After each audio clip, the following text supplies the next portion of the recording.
Whoa, what is going on, football fans? Back at it with another New York Giants video. May do another one of these tomorrow for the Daniel Jones press conference. What he had to say, not sure yet, but I really wanted to go over the Joe Schoen one, being that he's the general manager, and I wanted to go over some of the things he said about Daniel Jones in the press conference today and other things that he said about the football team and what he's planning about doing for the 2023 season, at least hinting towards, and the foreseeable future. And the one thing I'll say about Shane, I think it's a clear pattern since he's been here. He doesn't really beat around the bush. He's not always going to tell you, I guess, exactly what he's going to do, but he's pretty straightforward. And this is actually my first time getting to watch this. Like, I saw, like, highlights throughout the day, but this is actually my first time because I was working all day getting to watch this. And you're going to get a really late upload or a really early upload, depending on when I upload this. But I really wanted to go over this with you guys, give you guys my reaction throughout the press conference. It's about 23 minutes, meaning this video is probably going to be about 35 because I'm going to stop and give my opinion throughout the press conference on what he has to say. But without further ado, let's jump right into it.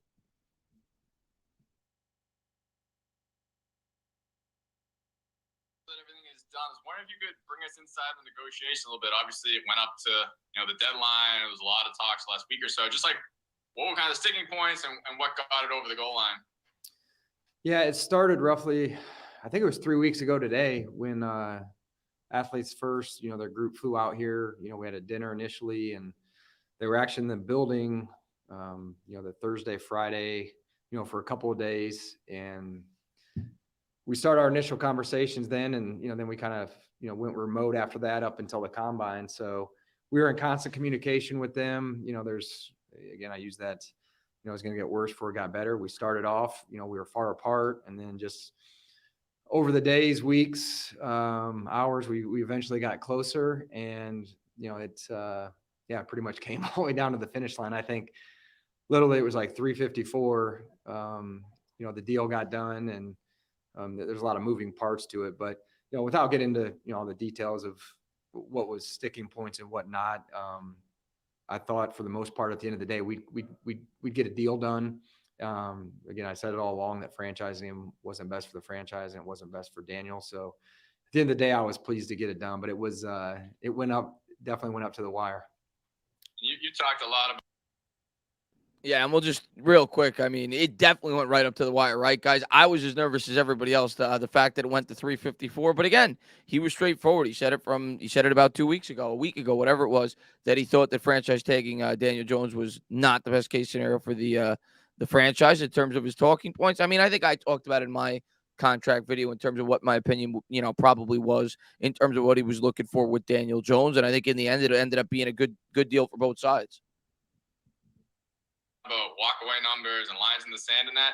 Did you have to slide that at all as the clock was ticking yesterday, or did you hold firm, whatever that number was in your mind going throughout the whole process? Yeah, all the way to the end. There was, again, you're not going to get everything you want in negotiation. Rarely is that ever going to happen, and I think that goes for both sides. So, there was give and take. People were standing firm on, what was most important to each side, and then at the end of the day, each side had to give a little bit, and that's why it went down to the wire, and we're happy we were able to get it done. Thanks. Paul Schwartz. Hey, Joe, how you doing? Hey, Paul, I'm great. Good. You came in here with Dave's, and we're evaluating everybody, and certainly did not have to fall in love with Daniel Jones as a quarterback. You didn't draft him. By giving him this deal, are you saying that you feel you can win a Super Bowl with him? Yeah. I mean, that's the goal. Everybody's goal is to win a Super Bowl. So, I think Daniel, you look at, he played well his rookie year. He played well for us this past year. I think, the coaching staff has confidence in him. His organization, we have a confidence in him. And, we're going to continue to build the team around him. That's the ultimate goal. No beating around the bush there. Now, again, what do you expect him to say? Of course, he's going to show confidence in his quarterback, but his wallet talked. I mean, at the end of the day, he gave him what is probably going to end up being over $90 million guaranteed. And we'll see, how long this, he lasts throughout the contract, but obviously is showing some, confidence in his quarterback in Daniel Jones. And if you're going to pay a guy like that, yeah, you better believe if he continues to build up this team appropriately, that he should be a guy that you got to think and hope could get you over the finish line. And would you say that this contract is more about what he can do than what he has done? Because, around the league, a lot of people look at this, you know what I mean, and say, Daniel Jones, $40 million a year, no way, and they just recite numbers that show that he's not a $40 million a year quarterback. So why is he? Yeah, we can't worry about what, people are saying outside the building. All we care about is inside these walls. And we got a very talented, experienced coaching staff, a very talented personnel staff, I believe. And, what matters is what we think inside this building. And that's how we're always going to make decisions. And we're not going to worry about the outside noise. And we're going to be convicted in what we're doing. It's a well thought out process. And, we're happy with the decision we made, and we're happy to move forward with Daniel. Thanks. Mm-hmm. Art Stapleton.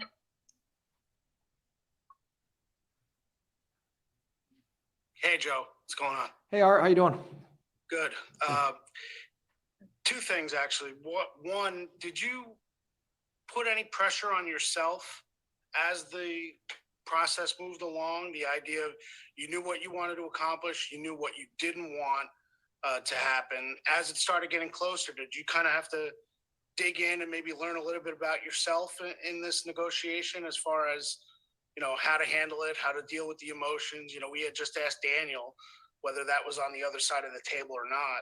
I'm just curious, from your perspective, what did you come away with down the stretch of this negotiation?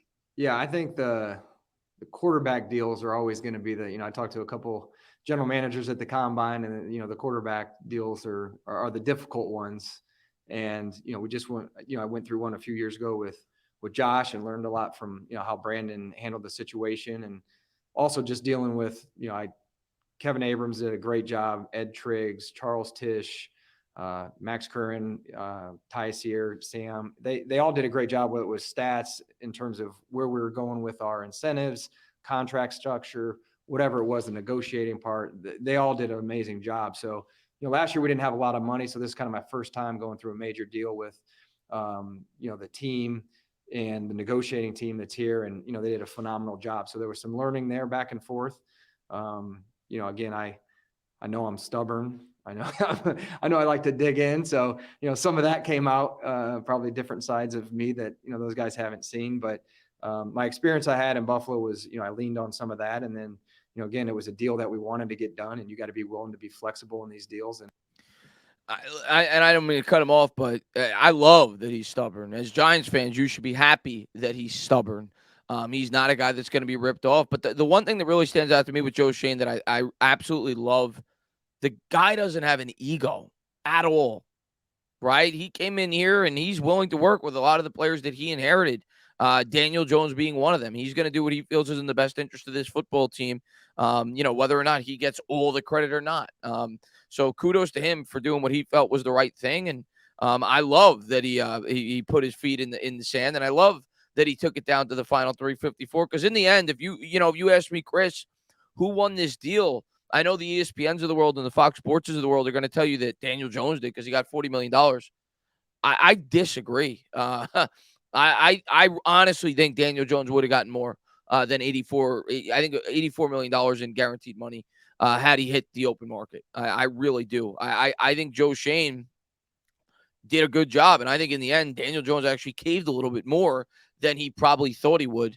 Not that he got ripped off. I don't think he got ripped off, but I think that Schoen, for his first big negotiation, especially at the quarterback position, where he talked about how that is, one of the harder contracts to negotiate, he was put through a test. And all year, what's funny is I think a lot of people thought that Schoen was kind of, weary of Daniel Jones because he wasn't talking too highly about him.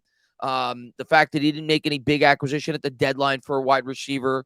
And I actually thought the reverse of a lot of people during the deadline with the wide receiver. When he didn't trade for one, I said, well, to me, that means that he's probably doesn't feel pressured to have to go out there and give up premium draft capital and make a trade he feels he shouldn't make because he's already evaluated Daniel Jones, and he already believes in Daniel Jones. And that ended up, to be true.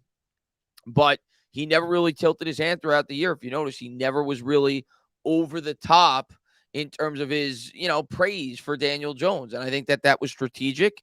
And then he let it be known at the end of the year that Daniel Jones was coming back. But to me, that was more of a threat than anything else to Daniel Jones' representation that, I'm not moving. He's coming back. I will tag him if need be. And I think he was about to had that gone another 6 minutes.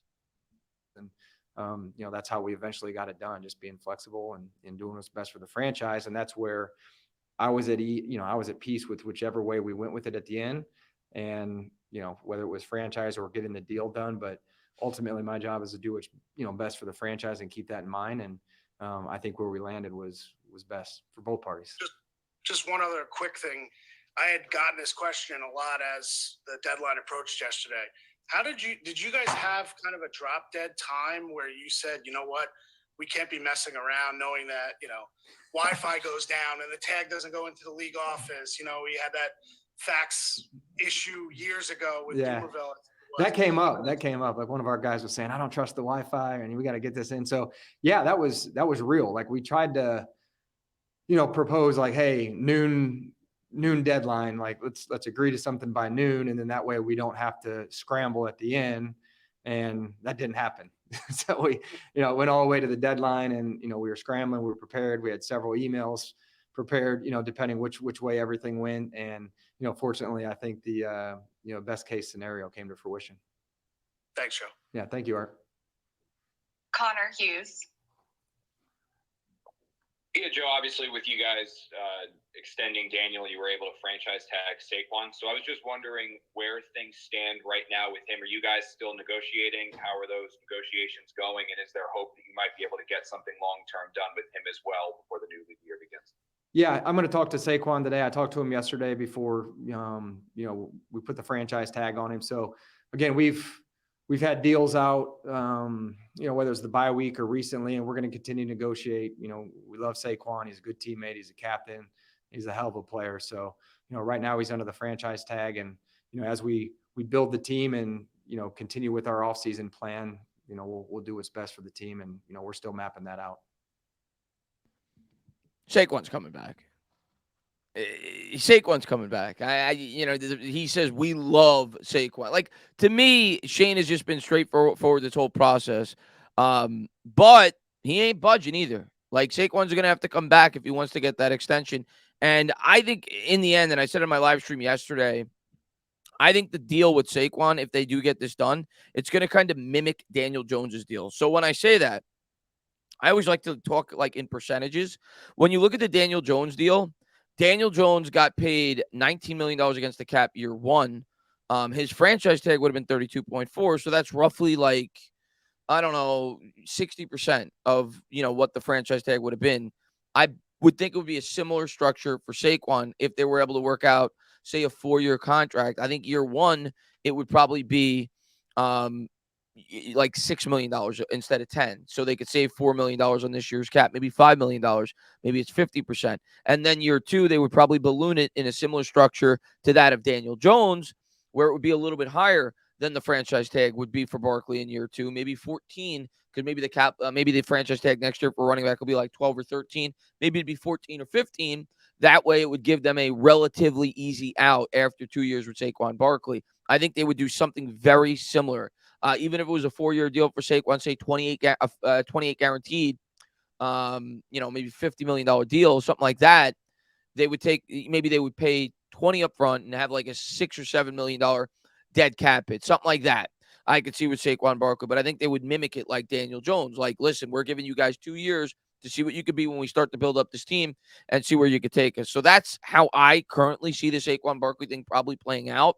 Maybe a 3 for 36, a 4 for 48, a 4 for 50, something like that, but a deal that would mimic Jones and a deal that the New York Giants could get out of fairly easily if they had to, especially with the running back with the injury history after 2 years. But they'd have to give, Barkley at least, you figure, 25, maybe 30 guaranteed because, the tag's 10 and next year it's probably 14. So at that point, you're talking like 23, 24 guaranteed anyway. So I feel like they got to give him a little bit more than that. So we'll see how it plays out. But, hopefully they can meet in the middle and they get something done because I'd like to have Barkley back, but it's got to make sense. Charlotte Carroll. Hey, Joe. How's it going? Great. How are you, Charlotte? Good. Daniel said that he was in the building yesterday when the deal went down. I was wondering if you were able to kind of talk with him after, what those conversations were like, and now that it's finally settled, what that was like to kind of see him in that atmosphere and that environment. Yeah, I think it was a big relief for everybody. I mean, it was stressful enough over the 3 weeks as you're going through the process, but then, with the time crunch at the end, it was just added stress on top of it, all the way up to the deadline. So I think there was a sense of relief on all parties, afterwards, gave some big hugs and then ran off to do the other things that we needed to do before 4:00. So, again, he was here late last night to sign the deal. And, again, I think there was just a lot of relief, on both sides. Tom Canavan. Hey, Joe, how you doing? I'm doing good, Tom. How are you?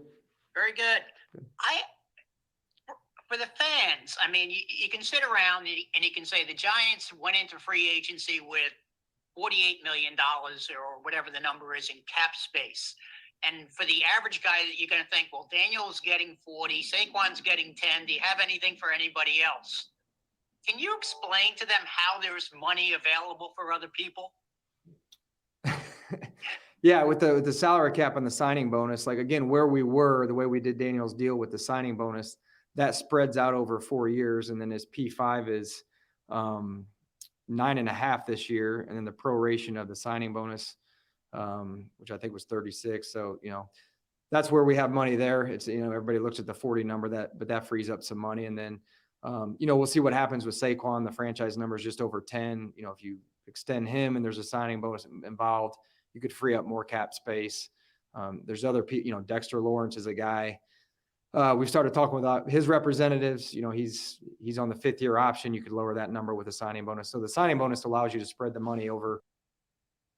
So there you go. I mean, that's obvious to me. I knew that. If Dexter Lawrence doesn't sign an extension before the year starts, I've said it like 100 times, like he should literally fire his agent. Like, you're coming off an all-pro year. There's no way if Dexter Lawrence is smart at all, if they could get a good deal done, he's not going to take peanuts, and I don't think he will have to. There's no way at all he should play on a 1-year contract coming off the year that he did.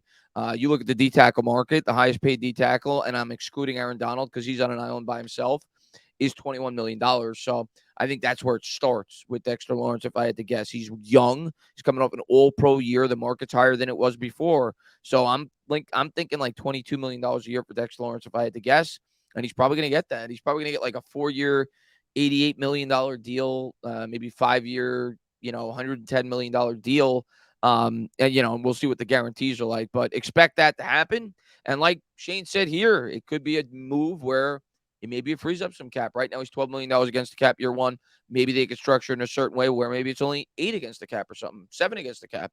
And you could free up 4 or 5 for this year's salary cap that way. But it'll be interesting to see what he decides to do. Of course, you have Leonard Williams and so many other players as well.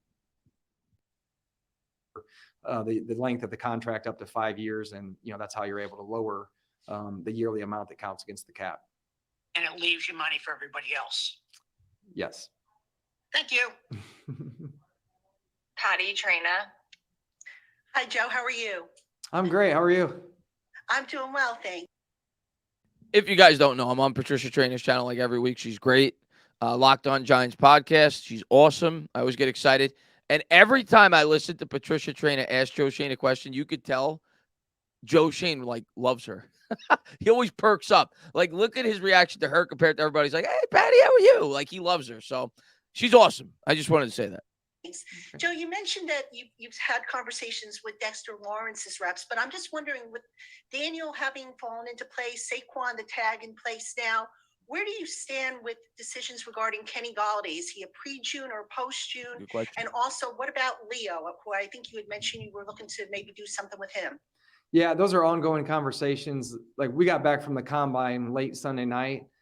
Athletes First was here on Monday. So, the meetings that I've had this morning are usually done the Monday after the combine. So it was kind of a wait and see until, we knew where we landed with Daniel and Saquon. And now that we're there, now we're really going into strategy meetings leading up to Monday when we can start negotiating with free agents. So yeah, Kenny, again, we'll see. There's a good chance that, we just take the hit this year. We already.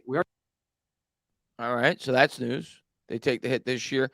And I think there's a good chance that they had to tag Jones, they might have taken half the hit next year, but it makes sense because you're already back at $45 million of Daniel Jones' salary cap into next year. That's a big contract.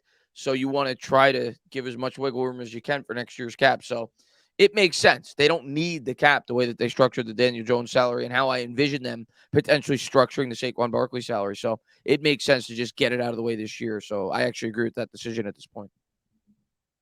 Already have some money that's, dead money in 2024 just to get through this past season. We had to do some roster, some financial moves and actually kick dead money into 2024. So, if we can take our medicine this year, I think that'll help us in 2024 and, get out of the business, hopefully, of, having a lot of dead money in any year. And then just one quick follow-up, if I may. The advantage to obviously making Kenny a post June 1st is you don't get to use the money until after June 1st, but you get a lot more, and you of course have a spillover to the following year when the cap goes up. So might that be an option for you to consider, considering that that'll give you enough to get you through 2023? Plus, if you want to extend somebody, now you have a nice little cushion, if you will. Yeah, and that goes, that could be said for next year. If you're sitting there with 17 million in dead money and it's 12 months from now, I'm like, gosh dang, I wish we'd have just taken our medicine last year. We'd have more money. And you got Andrew Thomas, who's a good player. I just love every time the chain talks about the cap. He's always about like keeping the cap as clean as possible. And you got to love that in a GM. So I this guy has a plan, and you could tell that it just oozes through him. Like he has a clear plan, and I don't think he's ever going to be a guy that goes all in until such time it's appropriate. But I don't think he's ever going to put us in like a horrible cap situation. So we'll see. But he definitely doesn't give off that vibe. He's always like diligent with the cap. Xavier McKinney, there's other players on the roster that you may want to extend, or if you want to go outside the building. So if we have the financial flexibility just to, take our medicine and take on the dead money this year, that may be better. But those are all decisions that we'll make moving forward that, we're having those meetings now and going through what the best case scenarios are. And, we still have till Wednesday to make that decision. Thank you, Joe. Kim Jones. Hey, Joe, how are you? I'm great, Kim. How are you? I'm good, thanks. I'm just wondering, without asking you state secrets, like now that you have Daniel under wraps, and I'm going to presume Saquon, how do you go about making this offense better and making this team better around what is now your franchise quarterback? Yeah, there's several avenues. Now we have some financial flexibility this year. Again, this morning we're going over the free agent market.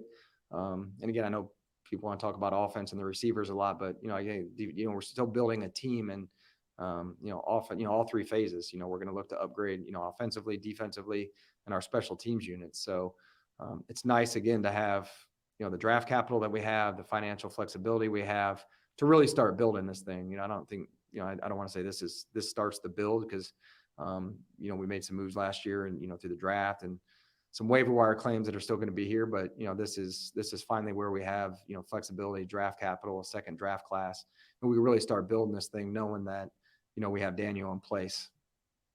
You inherited somewhat of a mess last season. Is there a way that you would be able to explain to us how much better you feel about the organization right now and its flexibility in some respects?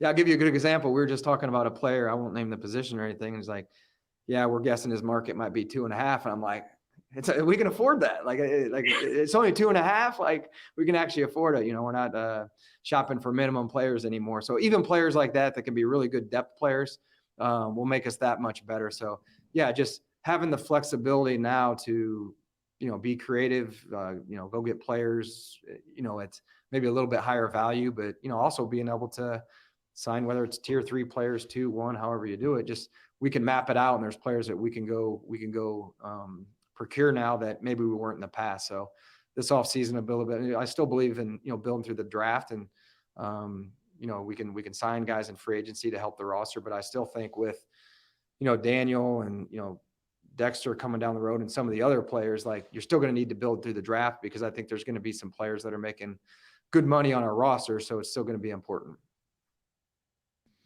So there you go. And I was just funny when he said, I was muted, but I was laughing when he said that he's basically not shopping on a Kmart budget anymore. Not that he's going to, not that he's the richest guy in the world, especially after you paid Daniel Jones.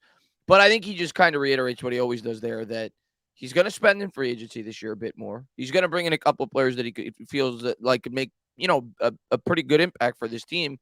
But again, don't expect him to make long-term commitments in free agency. You make long-term commitments to the high-end free agents. I don't think we're going to be in that range. I really don't. I think he's going to be smart with this, and he's going to look for ways to improve the team. And maybe he'll surprise us with one big move. We'll see. But I don't expect him to go crazy. Last one real quick. Did you hear from anyone in Buffalo kind of congratulating you? You went through that with Josh, obviously, and now you have your own situation. Yeah. I had a lot of those. And then, talking with Brandon, I talked to him last night, just, again, I watched him a lot go through this, but until you actually go through it, you don't realize, the stress, the pressure, the back and forth, and, the sleepless nights, and, how much it weighs on you. So, I told him I totally understand now those mornings when he came in and he looked like hell because he wasn't sleeping. And, I knew exactly where he was. Thank you, Joe. Mm-hmm. Pat Leonard. Hey, Joe, wondering, in the 11th hour when you said both sides had to stand for what they want. Look at Joe Schoen's face when he hears Pat Leonard. He's like, oh. Most, and then concede some things. As Daniel ends up getting $40 million, getting his guaranteed money, what do you feel like the team got in concessions that were important to you guys at the end of the day? Yeah, I don't want to get into the details of it, but I mean, we came to a spot where what was important to them and what was important to us, we came to an agreement. They got what they wanted, we got what we wanted, and there were some concessions on other things that maybe weren't as big of a priority. So we hashed that out all the way up to the end. And again, I think where they gave and we gave, and I really do the best deals are won when both parties are happy at the end, and I think that's the landing spot we came to. And Julian Love looks like a guy who you now have to turn your attention to. Wondering if you have any optimism that will get done, or if you feel like there's still a gap there with about a week to play with here. Yeah, that's a good question, Pat. And we're gonna reach out to our UFAs today. We've been, again, Kevin Abrams did an amazing job. Ed Triggs, those guys did awesome. So Charles Tisch, we're gonna start reaching out to the agents today.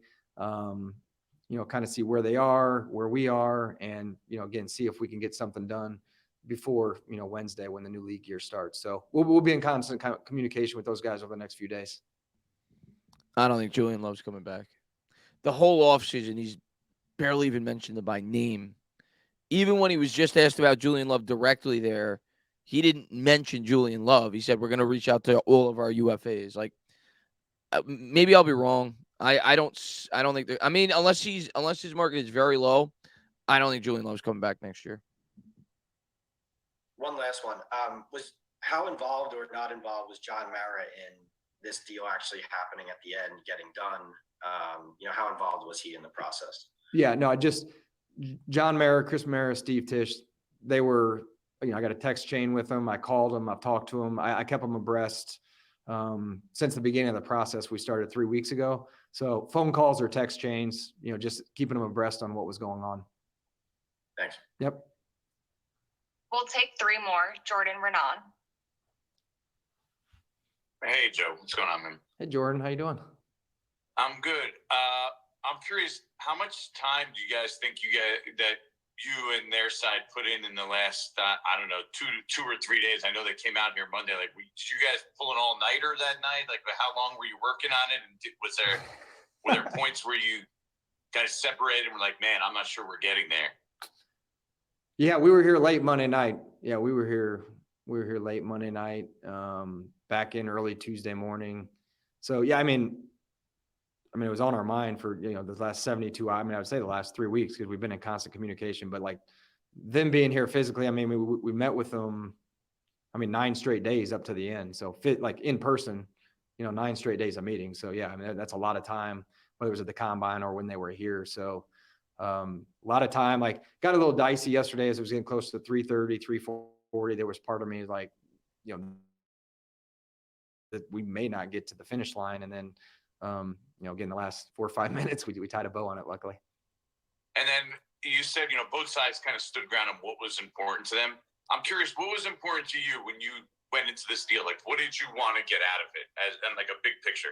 Yeah, I wanted to know we had our quarterback here, and it wasn't a franchise tag type deal. So to me, that was a worst case scenario, putting the franchise tag on him. But I also knew I had that as a tool. So the deal had to make sense for the franchise, both short term and long term. And that was what was important to me. And the fact that we didn't have to put the franchise tag on him, and the way the deal was structured in the years, again, I think both parties were happy at the end. Ed Valentine. Hey, Joe, I'm curious. When a new regime comes in, you and Dapes came in.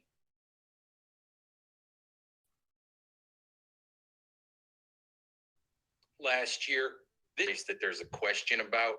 I'm curious if a year ago you thought you'd be here today signing Daniel to a long-term contract, and when you really thought, that's the direction you wanted to go. Yeah, I would say if I thought I was going to be here a year ago, I would have done that 5th year. I'd have done the 5th year option. You know what, man? You got to give Joe Schoen credit, man. He is honest as hell. Because a lot of GMs would take the politically correct answer there and say, yeah, I thought that there was always a good chance that we could be here. He could come up with a reasonable excuse for why he didn't want to give Daniel Jones the 5th year option. He could have said, he was hurt last year. He was coming off an injury. We always believed in Daniel Jones, but we wanted to see what he could be. He was frank there. He came right out, and I haven't watched the rest of this, so I don't know what he's going to say. But his initial reaction was, yeah, I mean, listen, if I thought we were going to be here, I probably would have put the 5th year option on him. Like, he's being like legit, like Daniel Jones changed his opinion this year when he got an opportunity to work with him.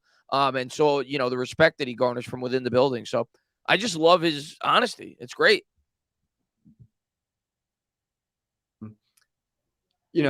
But again, I knew from doing work on Daniel coming out in the draft, the type of person he was, from everybody in the building, the type of person he was, his work ethic. He has all the physical tools. He's athletic. He can make all the throws. Just the situation he was in, I do think you have to look into that, like year 2 and 3, what he went through, the talent that was around him, the injuries, there's a lot that went into it. But being around Daniel for the last, 13 months and seeing him play in the fourth quarter comebacks and winning a playoff game on the road, and there's a lot of positives that, a 25-year-old young man just displayed throughout the season. And, the upside, I got a lot of belief in our staff and Daniel's work ethic and their relationship that, will continue to grow and Daniel can get to better. If he's just at his floor right now, I'm really excited about what his ceiling is going to be. So there you go. Like Shane's telling you right there, and I actually agree with him. I don't know what his ceiling is going to be, but I do think Daniel Jones, what we saw last year, is his floor. I've said that now for like 10 weeks. When I say Alex Smith, I think that's his floor. And I think that's kind of what we saw this year, at least from a statistical standpoint. A very good high-end game manager from a statistical standpoint. I think as he gets more involved in this offense, I do think you're going to see a more evolved Daniel Jones and a guy that's putting more points up on the board. So I agree with Shane there. And obviously you knew that because he gave him the contract. Last one here, Bob Brookover. Hey, Joe. You mentioned Saquon, but he had said before free agency or before this whole, as soon as the season ended, that if he was tagged, he would not be happy. Do you get the impression right now that he is not happy, or have you alleviated that by saying, "Hey, we're still working here, Saquon"? Yeah, I haven't talked, in depth with Saquon yet. I'm going to talk with him today, and again, that's negotiations. We had some deals out there, and we tried to get a deal done with him and his representatives, and we couldn't. And I think both parties knew at the end of the day that this was an option. And I think again, if he's frustrated, I can understand some of that, and we could be frustrated as well that we weren't able to get a deal done. But I love Saquon. He's a good player. He's going to be a part of this team going forward, and we'll see where it goes from here. And the other question is, how much of an impact, now that you do have some money to go out and spend, how much of an impact do you think free agency, outside free agents, can have on improving your team this offseason? Yeah, certain positions I think going to have a major impact, depending where we go and the price point. Again, like we can't negotiate until Monday, so we're not really certain where some of these players are going to be from a financial standpoint, contract years and those type of things. So, we'll be fiscally responsible with the moves that we make. And again, I think when you're signing people outside the building, you got to make sure you're right on the character, the medical. It's not like the draft where we can go to the combine and we can do physicals on these guys and see where they may have previous injuries and what those look like. So that right there tells me that, like, look for the Giants to sign guys that they're familiar with. And I'm going to be honest with you, I have not done a ton of research on this year's free agency class. I just haven't because I've been so focused on Daniel Jones and our free agent, Saquon Barkley. But obviously, like, guys that are pending free agents from the Chiefs, obviously with Kafka, right? Guys that are pending free agents from the Bills, guys that are pending free agents from the Ravens with Wink. So, I think that's what you're looking at, right? And maybe guys that they've scouted in the past or whatever.